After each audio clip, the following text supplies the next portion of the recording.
Okay, so in the last video we partially solved the second exercise. So today we are going to complete it. So in this exercise we are dealing with the graphs that we have called the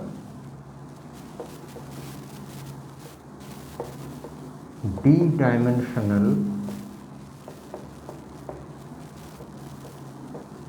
cube, where d is a natural number and we are using this notation to denote the graph. Its vertex set is this set, where the elements are all 0-1 sequences of length d, and two such vertices are defined to be adjacent in this graph if and only if they differ in only one position. Okay, so that graph we are calling the d-dimensional cube. Now we have been asked to find the average degree, then the number of edges, diameter, girth and circumference. So we have already found the average degree, and we have found that the average degree is just simply d, and we have also seen that actually this graph is a d-regular graph. We have also found the number of edges,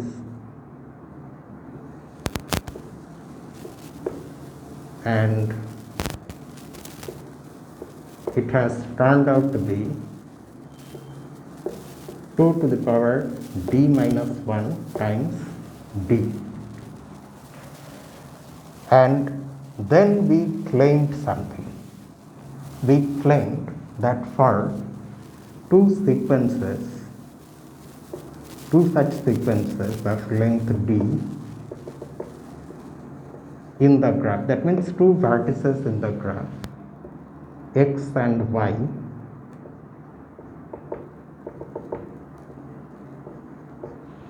the distance between them in the graph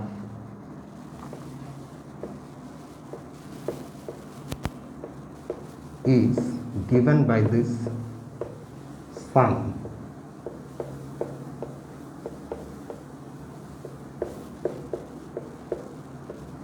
And in the previous video we proved that this claim is true. That means this in fact is the distance between x and y. Moreover, before this we actually handled the single case of this graph q0, which of course is just only one vertex. For this particular graph we have found all the things that we have been asked to find.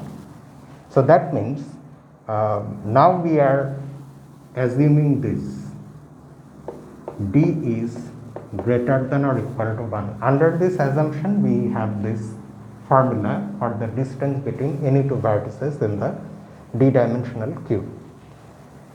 Now because of this formula we directly get this. So that means after having this formula, after proving this formula, if the immediate consequence is this. So the diameter of QD is just D. But how are we getting this conclusion? Just think about it. What is the diameter of a graph? The diameter of a graph is the maximum distance possible between two vertices of the graph. So when is this sum maximum? Obviously it will be maximum when all the terms become non-zero. Naturally, because all of these terms are non-negative terms. So we will get the maximum value when these terms are non-zero. But keep in mind that since each ai and each bi is either 0 or 1, this thing can have the maximum value 1. It cannot be -1, of course, because it's absolute value. So either it can be 0 or it can be 1. So that's why the maximum value that this sum will have is D. Now, can we really have that? I mean, will that maximum be attained? Of course, it can be attained. You just consider these two sequences. One of them has all of its terms or elements, whatever you want to call these single digits, 0, and the other one has all of its terms 1. Then by this formula, the distance between this x and this y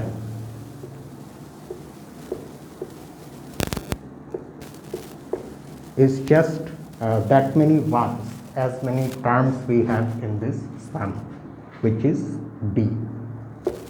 So that's why 2 points in the, two vertices in the graph exist such that the distance between them in the graph is D. So that's why that is the diameter, and it cannot be larger than this. This is the maximum possible value. So that's why the D-dimensional cube has diameter D.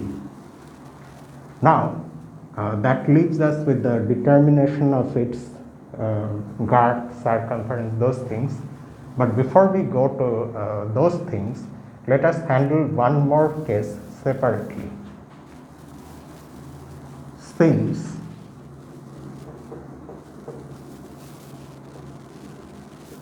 Q1 is equal to, Q1 is nothing but K2, and that is why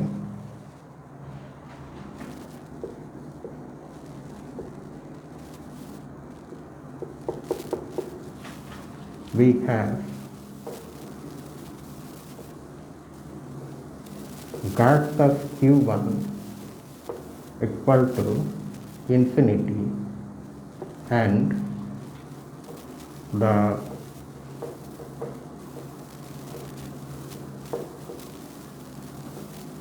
circumference of Q1 is 0. Let me write it in words. Is 0. That is because Q1 is an acyclic graph. It is just this graph. Since there is no cycle, by definition the girth is infinity, and again because there is no cycle, by definition the circumference is 0.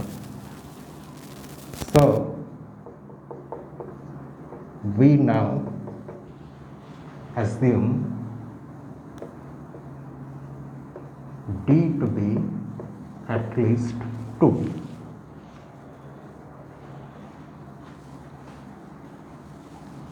Now with this restriction, we are going to determine the girth and circumference of QD.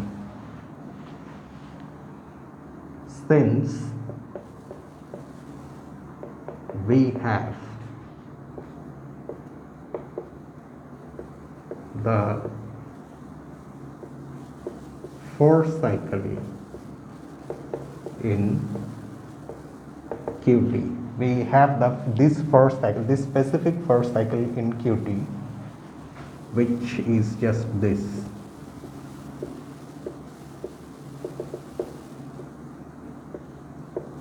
I am writing 3 terms here and then I am using ellipses because this will make things more clear. Then after that we have this vertex. It continues like this, okay, like normally how you would write a cycle by writing its vertices in the order in which they appear along the cycle. So this is one vertex. After that you have an adjacent vertex which is this, and then ideally I should write like this, but we do not have space there, so I am going to write from here again. Then 1, 1, 0, 0, and then 0, 1, 0, and so on. The rest of the terms are all 0, and then we come back to the first vertex, so that we know that this is a cycle. But is it really a cycle? Let's just see if the consecutive vertices are adjacent. The only place where these two vertices differ is the first place. So that means by definition they should be adjacent. Here also the only place where this vertex and this vertex differ is the second place. Here it is 0 and here it is 1. In all the other places they are the same. In the first place they are both 1, and in the remaining places they are both 0. Similarly, this one and this one is adjacent, and this one and this one, they are adjacent. So we have written it here. So that means this is a 4 cycle in the d-dimensional cube QD. So because we have already found a 4 cycle, and the guard is the length of the smallest possible cycle in a graph if it exists. So the girth of QD must be less than or equal to 4. Now, can there be an even smaller cycle? There is only one other possible smaller cycle whose length is 3, if it exists. Because if we go below 3, then there is no cycle. There is no cycle of length 2. 3 is the smallest possible length of any cycle. But now we would show that actually there can be no triangle inside QT, that is no cycle of length 3. By supposing that such a cycle is there and then obtaining a contradiction. So let's see what we can do. Suppose QD has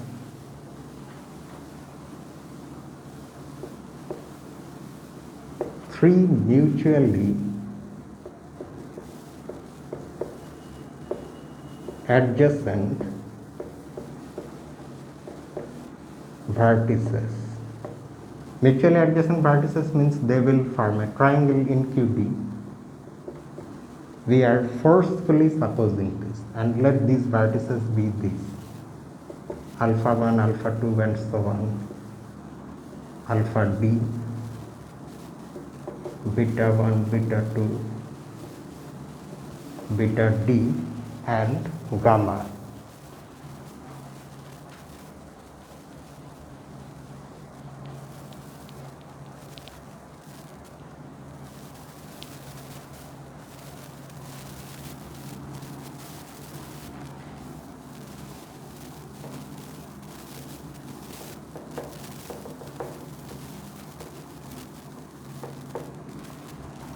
Now, because any two of them are adjacent, so in particular this one and this one are adjacent, and so are this one and this one.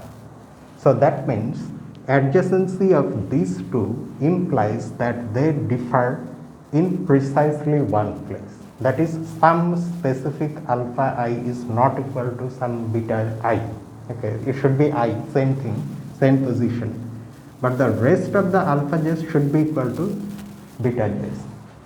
And similarly, another such condition should be there for this one and this one. Now, so keeping that in mind, we will have this. Now, there exist integers I and j in this range, of course,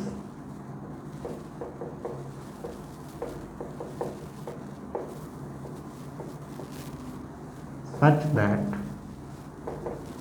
these two differ only at the ith place, only in their ith coordinates.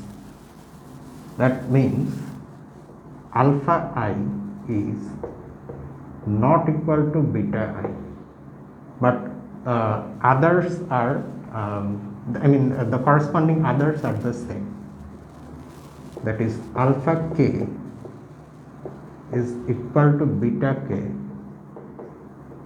for all k not equal to I. And by for all k, we obviously understand that k lies in this range between 1 and d, including 1 and d. But again, a similar condition is there for the betas and the gammas. So we continue. Beta j is not equal to gamma j, and beta k is equal to gamma k for all k not equal to j. So the position where the first two differ is I, and the position where the second and the third differ is j. Now what happens? Now see, there are two cases now. This I and j may be equal or may be different, and accordingly we will have to argue. If I is equal to j, then if I is equal to j, then alpha I not equal to beta I and beta j not equal to gamma j, these two conditions along with this equality imply that alpha I should be equal to gamma I. But why? That is because you see, each of these things, alpha I, beta I, all these things, each one of them can either be 0 or 1. So if alpha I is different from beta I, and at the same time beta I, because here j is nothing but I, is different from gamma I, then there is no other choice than having alpha I equal to gamma I. You can take concrete examples. Say alpha I is 0, then beta I is bound to be 1 because that is the only other value available. But then beta I is 1, so gamma I has to be equal to 0, and you will similarly get equality when alpha I is, if alpha I is 1. So that's how you get alpha I equal to gamma I. Also,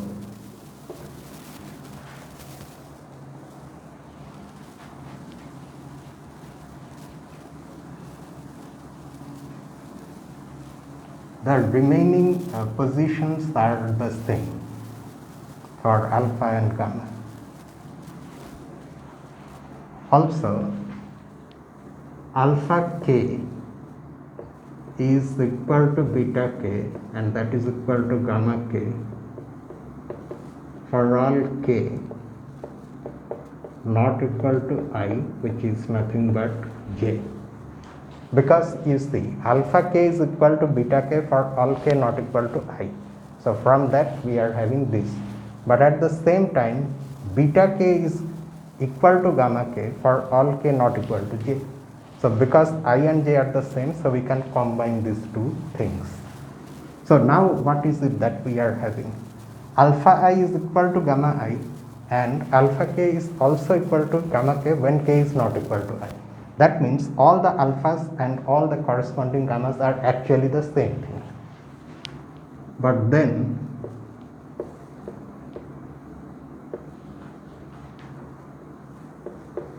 these two vertices are identical.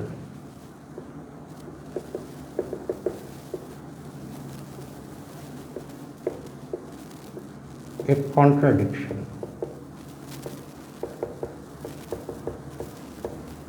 It contradicts the fact that these two vertices according to our choice are adjacent, but now they are identical also, and then we should have a loop, which however is not there in an ordinary graph. So that is a contradiction. So this contradiction occurs when I is equal to j. So that means it cannot be the case. So now we let I and j be different. Then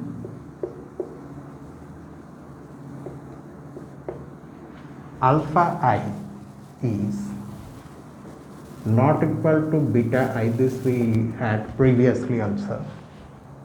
But you see, since I is different from j, and where is it? Beta k is equal to gamma k for k not equal to j. So in place of k here, in this condition, you can take I, because I is different from j. That will give you beta I equal to gamma I. So that means alpha I is not equal to beta I, that is equal to gamma I.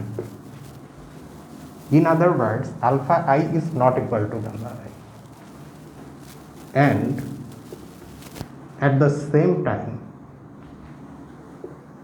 alpha j is equal to beta j. Where are we getting this from? This we are getting from here, this condition. This condition is true when k is not equal to I. So we can take j in place of k. Taking that, we are getting alpha j equal to beta j. But beta j is not equal to gamma j. So in this case, these two vertices differ in two places, not one place.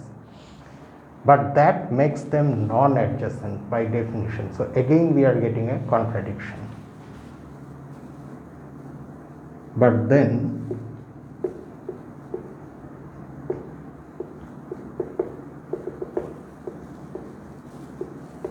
this and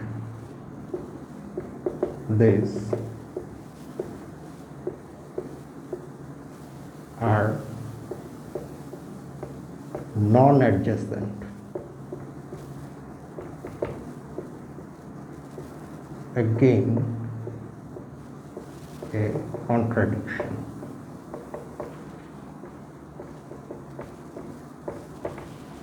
So that means now there is no other choice than concluding that our supposition was false, as our supposition is wrong.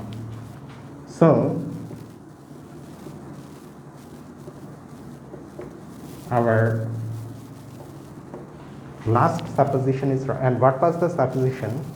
Namely that QD has three mutually adjacent vertices, or a triangle, which cannot be there because of these things, which cannot exist.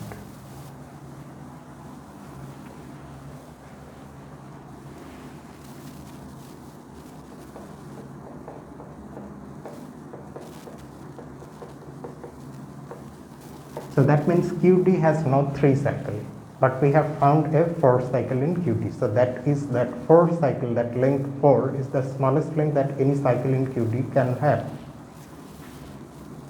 So that tells us finally that the girth of QD is 4. Okay. So we have found the girth. So now the only thing left for us to find is the circumference. So let's see what we can do about that. We now claim that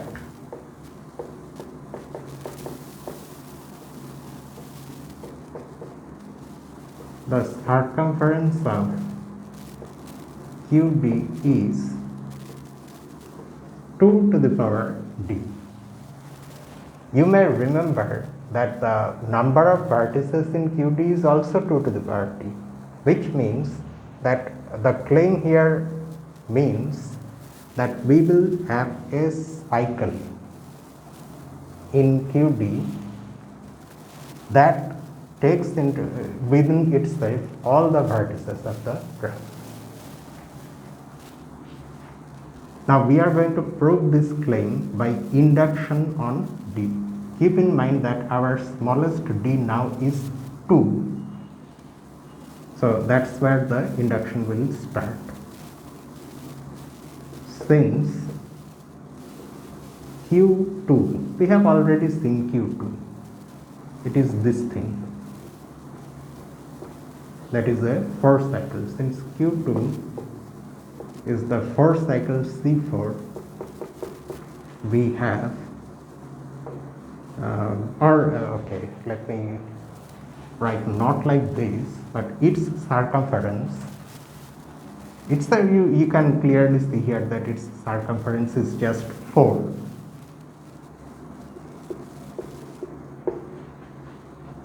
The length of the largest possible cycle.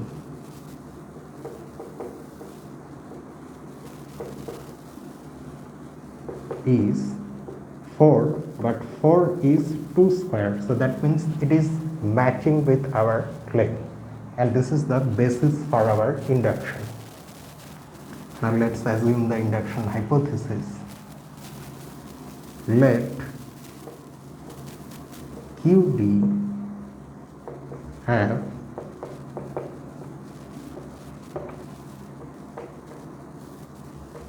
circumference 2 to the power d for some integer d greater than or equal to 2.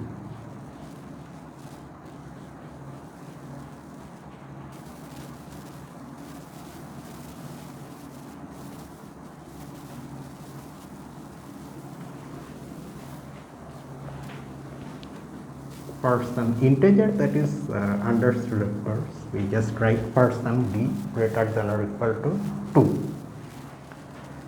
Okay. Now we also know, in the course of proving that distance formula in QD, we recognized that a QD is made up of 2 lower dimensional cubes, that is QD minus 1, 2 copies of QD minus 1 linked with each other in a specific manner, okay, where corresponding vertices are made adjacent in those 2 copies.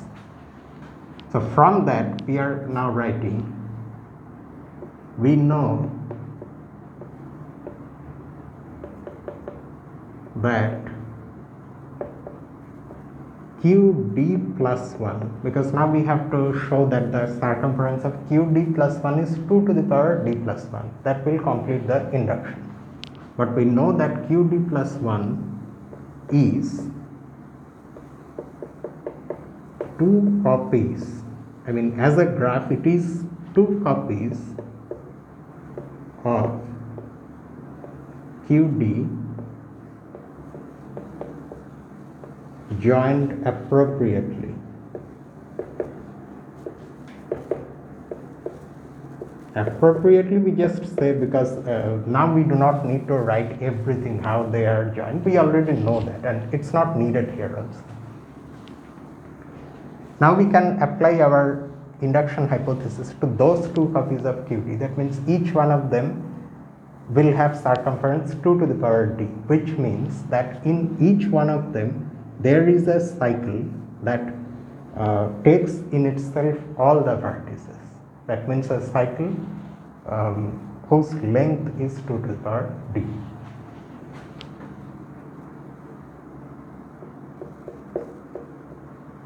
Each of these copies has a cycle of length 2 to the power d. Let C1 be a cycle where the vertices all, oh, I should not mess up the order, let me just see. Yeah, so I have considered C1 to be the cycle where the vertices all are ending with a 0. We know how QD plus 1 is composed out of 2 copies. So in one of them the vertices all end with a 0, and in the other copy the vertices all end with a 1.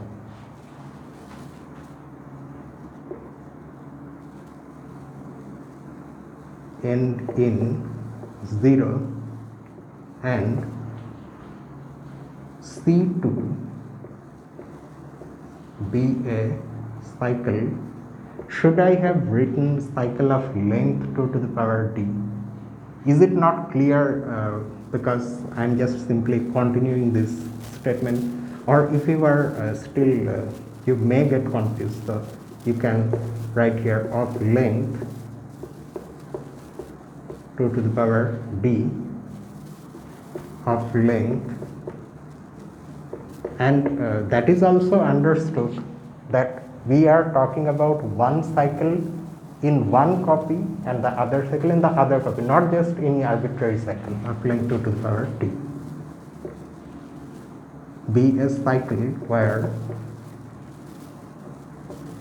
the vertices all end in 1.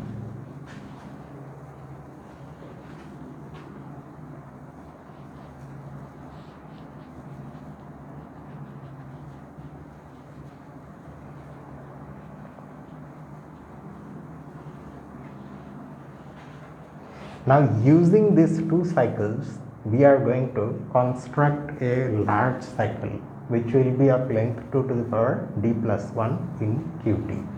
Qd plus 1. And that thing is this. Then the following graph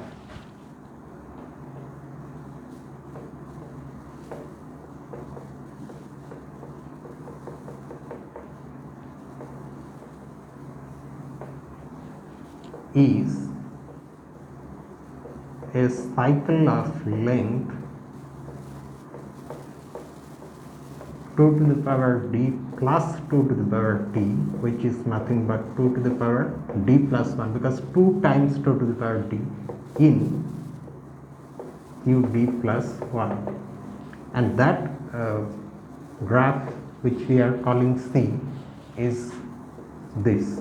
From C1, from that cycle, we are going to remove a specific edge E1. We will say what E1 is. Then unite that with C2, from which again a specific edge E2 has been removed, and augment this thing with 2 extra edges. And now let us write what these E's are, where E1 is this edge,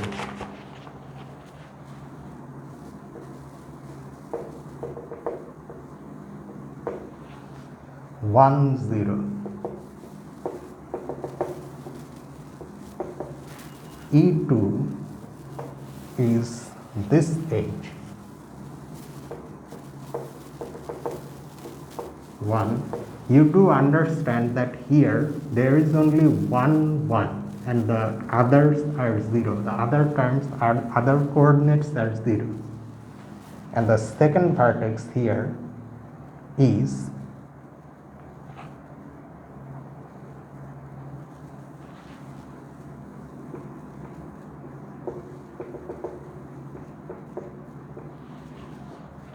this one.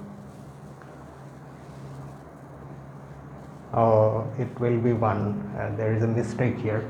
Anyway, I have corrected it while writing. More, E3 and E4 are also there.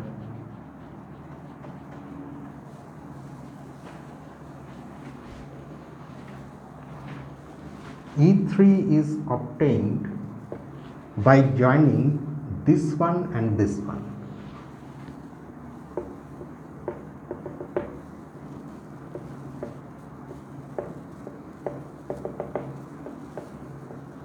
And E4 is obtained by joining this one and this one.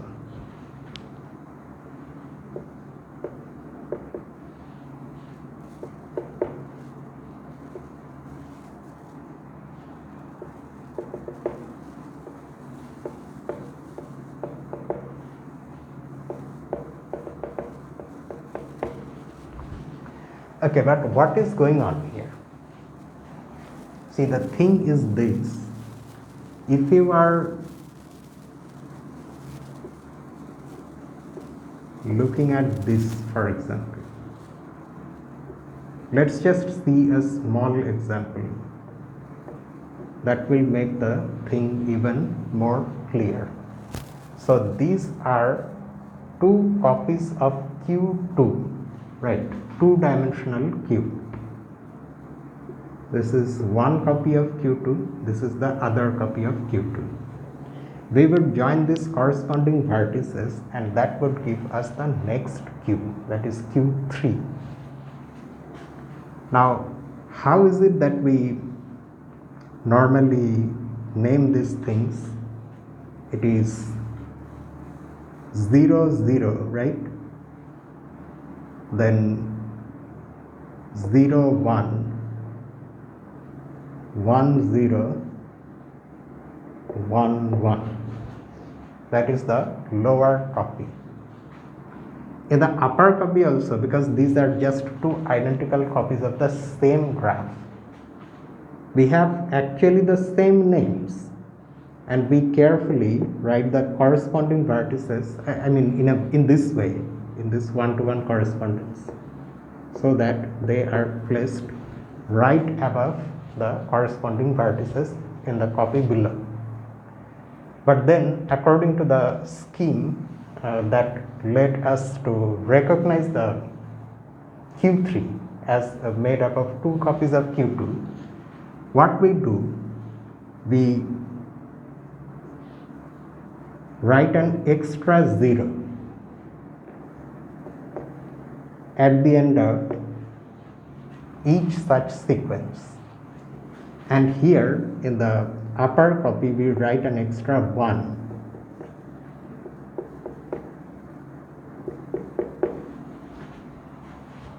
Okay, so you can see that the circumference of Q2 is 4 because this is a cycle. In fact, here Q2 itself is a cycle. Here also we have a cycle. So what is it that we are doing here? What is E1? E1 is the copy, E1 is the edge between this vertex in one copy of QD, that is for us, that is Q2. So what is this vertex here? This one. And what is this vertex? Well, okay, I should not have marked this. It's the one that is below, in the bottom copy. And then this is 1, 0, 0. So this one. This edge is E1. And what is E2? E2 is 0, 0, 1. Okay, so E2 is the edge joining that vertex and this vertex. 1, 0, 0, all the intermediate vertices are 0 and the last one is what? This one. So this is E1, this is E2. So that means this is our cycle C1 and this is our cycle C2. That's what we said back there, that in C1 the vertices end in zeros and in C2 the vertices end in ones, their names. So we have removed E1 from C1 and E2 from C2, and then in their place we have introduced E3 and E4. So E3 does what? E3 joins this 0, 0, that means this thing, and this one, that is this. And this is your E3, and this one is E4. So now you are getting a bigger cycle.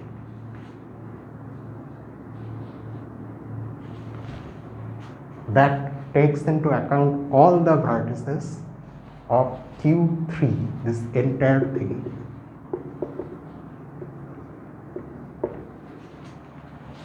Okay, So that this is just a low dimensional example, but you of course understand that no matter how large D is, this same process works.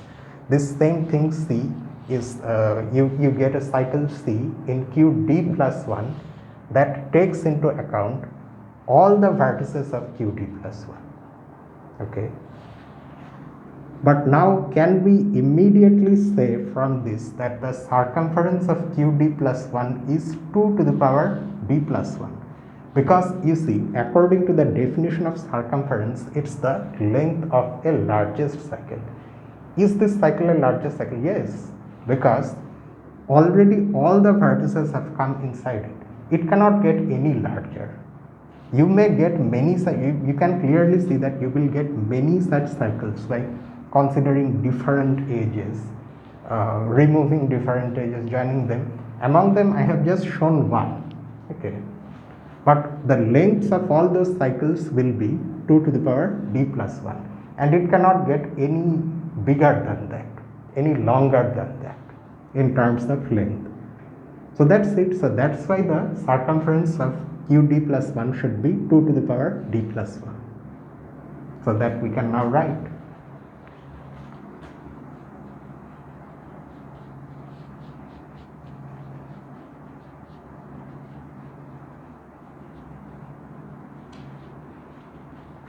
Since the cycle, keep one more thing in mind. We are not just arbitrarily taking whatever vertices we like. We are still only considering those vertices that can be adjacent in our graph. That is, that rule that two vertices are adjacent if they differ in only one place still persists, because without that we cannot claim that it is an edge. You can see here, this vertex and this vertex differ only in the last position. This one and this one differ also only in the last position. Similar is the case with E1 and E2. And for that we are not relying on this only one diagram. In general, for any D, that is true. Okay, so now all the things have fallen in place. Since the cycle C is of length 2 to the power D plus 1 and QD plus 1 has this many vertices, C is a cycle of the largest length possible in QD plus 1. Hence,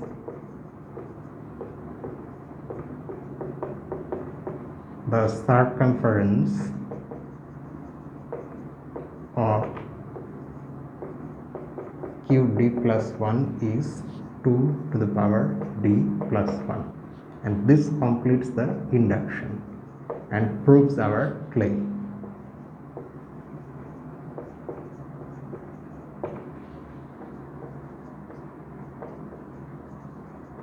And it also completes this solution finally.